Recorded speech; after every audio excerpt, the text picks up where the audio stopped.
Darley Australia is looking forward to welcoming the first foals of their champion European miler Ribchester. He's returned to their Kelvinside base in the Hunter Valley as his initial Northern Hemisphere crop gains rave reviews.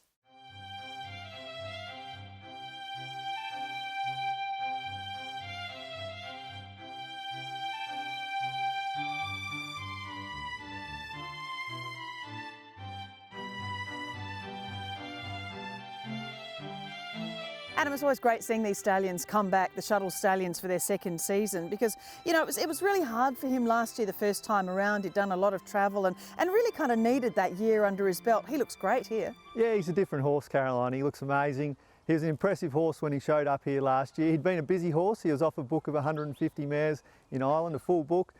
He covered a solid book of mares out here. He's been home, covered another full book of mares, but he's come back here looking tremendous this year.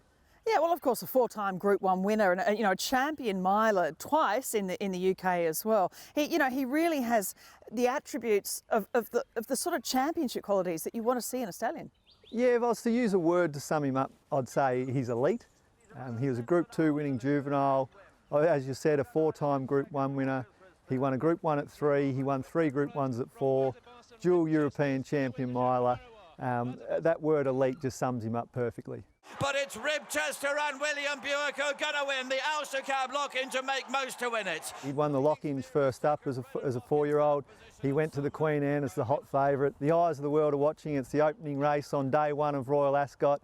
Hot favourite, and he didn't disappoint. Ran a course record, and you can imagine the quality of horse flesh that's been over that course over the years at Royal Ascot.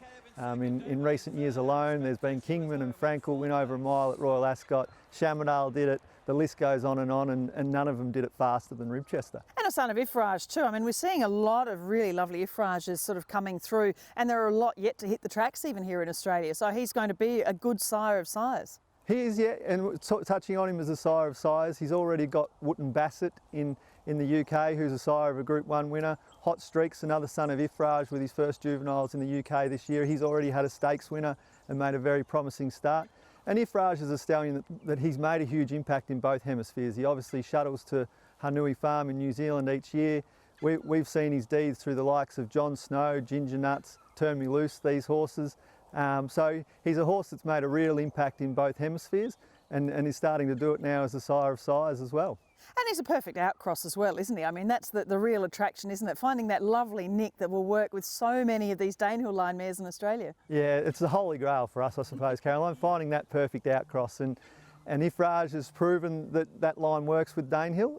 Ifrage goes at 20% stakes winners to runners with Danehill mares. And 2 of his best horses, Turn Me Loose and Crescillium, both multiple Group 1 winners, are out of Danehill mares. So we certainly think Ribchester physically is going to suit the Australian broodmares, and certainly his sire Ifrage has already proven from a pedigree point of view he's a great cross as well. And the foals. Now, we only have one here as we're filming this in Australia at the moment, but some fabulous foals in the Northern Hemisphere. Yeah, we've been hearing for a few months now about the foals in the Northern Hemisphere and how positive the feedback was on them. Obviously there's the Australian exodus each year to the European summer, and lots of people from the industry were heading over to Europe for the summer, and whilst I was envious of them going there, it was certainly warming to hear them come back with great feedback, and the talk on the Ribchester foals over there was enormous.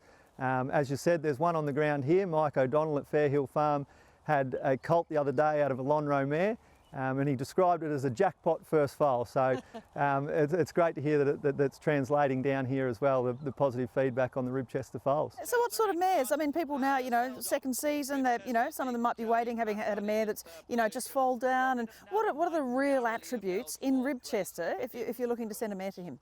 Yeah, I think as people, the beauty of a shuttle stallion is that each year they come out, more and more people see them and get exposed to them. And I think lots more people have now seen Ribchester and seen his quality. He's a scopy, leggy customer, very correct, very balanced, an athletic horse.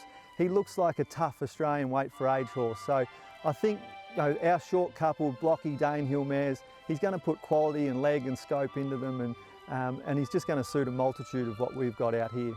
It's probably a cliche that's used in this game a lot, but Ribchester really is a horse that I think ticks all the boxes. As I said, wonderful outcross, elite racehorse, and as you've seen looking at him here today, just a really imposing physical. He's got everything that you need in a stallion, and we're really excited for what the future holds for him.